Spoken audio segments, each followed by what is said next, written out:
brought to you by ITIL।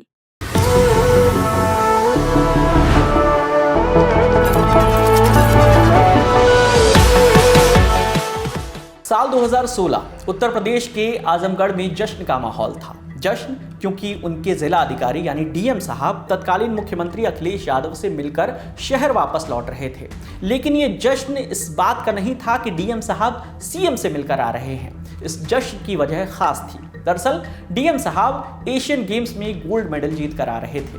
हम बात कर रहे हैं उस वक्त आजमगढ़ के डीएम रहे सुहास LY की। सुहास साल 2016 में चीन में हुए एशियन गेम्स में गोल्ड मेडल जीतकर लौटे थे। ये मेडल उन्होंने बैडमिंटन में जीता था। लेकिन आज हम आपको आईएएस सुहास LY की कहानी क्यों सुना रहे हैं? इसलिए क्योंकि पेरिस पैरा ओलंपिक 2024 में सुहास ने बैडमिंटन में फिर से मेडल जीता है। लेकिन सुहास हमेशा से बैडमिंटन नहीं खेलना चाहते थे, ना ही वो हमेशा से आईएएस बनना चाहते थे। वो बनना चाहते थे इंजीनियर। सुहास की शुरुआत हमेशा से आसान नहीं रही। सुहास का दाहिना पैर बचपन से ही ठीक नहीं था। जैसा देश दुनिया में होता आया है, समाज अच्छाई से ज़्यादा इंसान की कमियों पर फोकस करता है, तो ऐसा ही हुआ सुहास के साथ। लेकिन सुहास के पिता हमेशा अपने बेटे के साथ चट्टान की तरह खड़े रहे। सुहास के पिता भी सिविल इंजीनियर थे। देश के अलग अलग हिस्सों में पोस्टिंग और समाज के तानों को उन्होंने कभी भी सुहास के करियर में आड़े नहीं आने दिया। शहर बदलते हुए उन्होंने अपनी पढ़ाई पूरी की। 2 जुलाई 1983 को कर्नाटक के हसन में जन्मे सुहास की पढ़ाई गांव के स्कूल से शुरू हुई और सूरतकल शहर में खत्म हुई। लेकिन 7वीं क्लास तक कन्नड़ भाषा में पढ़ाई करने के बाद जब अंग्रेजी मीडियम में एडमिशन करवाने की बात चली, तब भी उन्हें काफ़ी परेशानियों का सामना करना पड़ा। लेकिन किसी तरह एक स्कूल में उनका एडमिशन हुआ। तो जब पहली क्लास उन्होंने अटेंड की इंग्लिश मीडियम वाली, तो उन्हें टीचर की एक भी बात समझ नहीं आई। लेकिन सुहास डटे रहे और कन्नड़ भाषी स्कूल से अंग्रेजी मीडियम तक का सफर तय करने के बाद सुहास कर्नाटक के सूरतकल के नेशनल इंस्टीट्यूट ऑफ टेक्नोलॉजी में पहुंचे। लेकिन इन सब के बीच में भी एक ट्विस्ट था। सुहास ने 12वीं के बाद मेडिकल और इंजीनियरिंग दोनों की परीक्षा दी और दोनों में ही वो पास हो गए। पहले राउंड की काउंसलिंग के बाद सुहास को बेंगलोर मेडिकल कॉलेज में सीट भी मिल गई। लेकिन उनका मन तो इंजीनियरिंग में अटका हुआ था और परिवार चाहता था कि सुहास डॉक्टर बने। सुहास दुविधा में थे, लेकिन उन्होंने परिवार की इच्छा के सामने उन्हें सरेंडर करना पड़ा।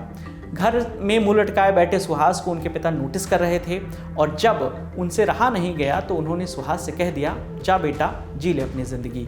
और बस यहीं से सुहास का इंजीनियर बनने का सफ़र शुरू हुआ। पढ़ाई पूरी करते ही सुहास की एक नामी IT कंपनी में नौकरी भी लग गई। लाइफ सेट थी। बेंगलुरु से जर्मनी तक घूमना टहलना लगा रहता था। बोले तो लाइफ पूरी जो है हंकी डोरी चल रही थी। लेकिन सुहास के मन में एक खटक थी। रह रहकर उनके मन में सिविल सर्विसेज में जाने का ख्याल आता रहता था। इसी बीच साल 2005 में सुहास के पिता की मृत्यु हो जाती है। BBC से बातचीत के दौरान सुहास अपने पिता की मृत्यु का जिक्र करते हुए बताते हैं कि उस वक्त उन्हें ऐसा लगा था कि ज़िंदगी मानो ख़त्म हो गई है। लेकिन गिर कर उठना और एंड लाइन तक पहुंचना ही तो चैंपियन की पहचान होती है। अब सुहास सिविल सर्विसेज की तैयारी का पूरा मन बना चुके थे। जमी जमाई नौकरी छोड़कर सुहास ने तैयारी शुरू की और UPSC का प्री और मेंस दोनों क्लियर कर लिया। इसके बाद इंटरव्यू भी क्लियर हो गया था। सुहास का मन IAS बनने का था, तो उन्होंने IAS ही चुना। साल 2007 में लबासना से निकलने के बाद उन्हें UP कैडर मिला। लेकिन इतनी सब बात कर डाली, सुहास के जीवन में स्पोर्ट्स के रोल का जिक्र नहीं हुआ अभी तक। जैसा कि हमने आपको वीडियो की शुरुआत में बताया था कि सुहास को बचपन से ही खेल कूद बहुत पसंद था, खासकर क्रिकेट। हालांकि क्रिकेट में अच्छे खिलाड़ी होने के बावजूद भी सुहास ने कभी प्रोफेशनल एथलीट बनने के बारे में नहीं सोचा। उनका झुकाव बैडमिंटन की तरफ था। BBC से बातचीत के दौरान सुहास अपने बैडमिंटन को लेकर बताते हैं कि सुबह से शाम तक वो जॉब करते थे और शाम को जॉब से वापस आने के बाद वो बैडमिंटन खेलने निकल जाते थे। लेकिन उनके बेवक्त बैडमिंटन खेलने से उनकी पत्नी रितु को बहुत शिकायत थी। लेकिन उन्होंने ये शिकायत अपने पैरा एशियन गेम्स के गोल्ड से दूर कर दी। द ललन टॉप से बातचीत के दौरान सुहास पैरा एशियन गेम्स के बारे में बताते हैं कि वो बिना किसी को बताए 7 दिन की छुट्टी लेकर चीन निकल गए थे। लेकिन वहाँ पहुँचने पर आजमगढ़ के डीएम सुहास को लगा कि जीवन इतना भी आसान नहीं है।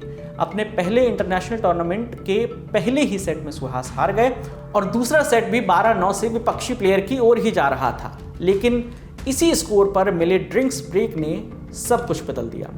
इस बारे में सुहास ने द ललन टॉप को बताया कि इस ड्रिंक्स ब्रेक के दौरान मेरे एक दोस्त ने मुझे आकर टोका। उसने कहा, डर कर क्यों खेल रहे हो भाई? और उसके टोकने के बाद मैंने भी सोचा कि एक हार से क्या ही होगा, और अगर हारना ही है तो अपना नेचुरल गेम खेल कर हारेंगे। और इतना सोचना था कि गेम पलट गया। सुहास ने गोल्ड जीत लिया था। ये उनका पहला इंटरनेशनल टूर्नामेंट था। इसके बाद उन्होंने जकार्ता पैरा एशियन गेम्स में ब्रॉन्ज मेडल जीता। Cut to Tokyo Asian para games में मेडल जीतने के बाद सुहास ने कई इंटरनेशनल मैच जीते और 2020 टोक्यो पैरा ओलंपिक्स के लिए भी क्वालिफाई कर लिया।